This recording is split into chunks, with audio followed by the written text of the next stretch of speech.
Hello' বন্ধুসকল, welcome মোৰ চেনেললৈ all it's crazy. আজি মই আপোনালোকক কমেডি নকওঁ দেই। আজি মই আপোনালোকক ক'ম আমাৰ মৰমৰ পাপন দাৰ বিষয়ে বহুত সমালোচনা চলি আছে, গতিকে ইয়াৰ সম্পৰ্কে ক'ম। আৰু মৰমতে আমিও এনেকৈ সৰু ল'ৰা ছোৱালীক, সৰু বাচ্চাক এনেকৈ দি পেলাই চুমা খাওঁ।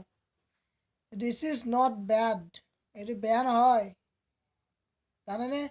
আৰু যিসকলে সমালোচনা কৰি আছে, কেছ কৰিছে, মাথাত একোৱে নাই। আৰু পাপন দাই কিমান কৰিছে অসমৰ কাৰণে।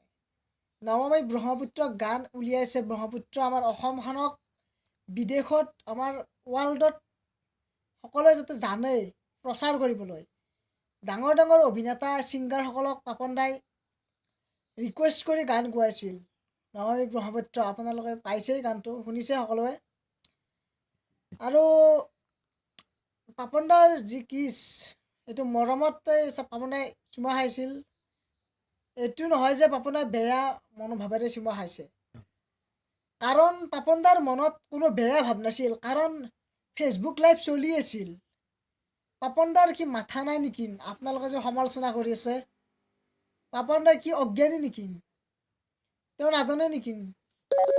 গতিকে আপোনালোকে জানিবই লাগে যে পাপন দাই সকলোৰে আগত, আৰু লগত পাপন দাৰ কিমান ষ্টুডেণ্ট আছিল, ষ্টুডেণ্টৰ লগত অভিভাৱকো আছিল, গাৰ্জেন আছিল। গতিকে সৰু সুৰা এইবোৰ ইমান পাপন দাৰ মনত ইমান টেনশ্যন দিব নালাগে। টেনশ্যন দিছে অলৰেডি আপোনালোকে, কাম নাই আৰু। গতিকে তথাপিও মই আপোনাক ছাপোৰ্ট কৰাৰ কাৰণে এই ভিডিঅ'টো বনাইছোঁ। সকলোৱে ছাপোৰ্ট কৰিব, মোৰ দৰে বহুত আছে ছাপোৰ্ট কৰা, কিন্তু কম আছে পাপন দাক ছাপোৰ্ট নকৰা মানে কমকৈ আছে। আৰু যিসকল ছাপোৰ্ট নকৰে তেওঁলোকে অজ্ঞানী, কাৰণ তেওঁলোকে নাজানে।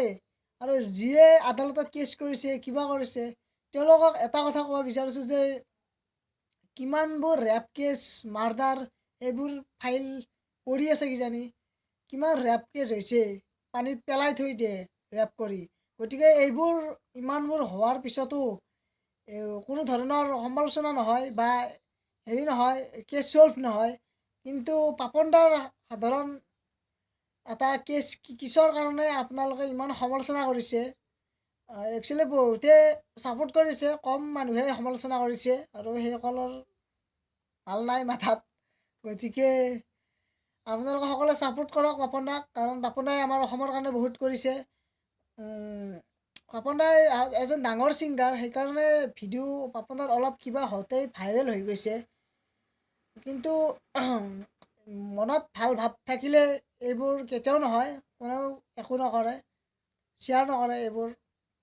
গতিকে পাপন দাই এই ইমান এই টেনশ্যনৰ কাৰণে, তাৰ উপৰিও এইখিনি যি তেওঁ, কাৰণ সমালোচনা কৰা মানুহ বহুত থাকে। জুবিন দাকো সমালোচনা কৰিছিল, হিন্দী গান মাৰিব নালাগে। আৰে ৰাষ্ট্ৰীয় ভাষা আমাৰ হিন্দী হয়, আমি ইণ্ডিয়ান হয়। গতিকে হিন্দী গান মাৰাটো কোনো ভুলৰ কথা নহয় ষ্টেজত, কাৰণ ষ্টেজখন হিন্দী গান যি নহওক, ষ্টেজত চব গানেই মাৰিব পাৰে। গতিকে কোনোৱে সমালোচনা নকৰিব, পাপন দাক ছাপোৰ্ট কৰিব।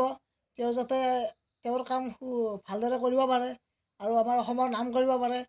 গতিকে থেংক ইউ ভিডিঅ'টো চোৱাৰ কাৰণে। আৰু প্লিজ শ্বেয়াৰ কৰিব যিসকলে পাপন দাক ভাল পায় তেওঁলোকে, আৰু যিসকলে সমালোচনা কৰিছে, বেয়া পায়, তেওঁলোককো কৈছোঁ প্লিজ ছাপোৰ্ট কৰক পাপন দাক। পাপনে বহুত টেনশ্যনত আছে, গতিকে থেংক ইউ।